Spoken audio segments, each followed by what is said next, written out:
Hey guys, it's January 1st, 2010. I'm raw as of today, so I thought I'd go ahead and post a recipe. I'm going to do Jennifer Cornbleet's not tuna pate. Anyway, I'm going to double this recipe.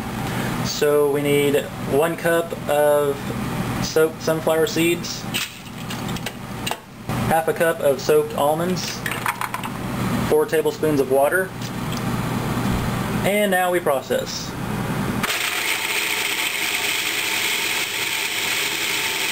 Scrape down the sides and process some more. Okay, so you throw that into a bowl along with 3 tablespoons of minced celery, 2 tablespoons of minced onion, 2 tablespoons of minced parsley, 2 tablespoons of lemon juice, and a pinch of sea salt.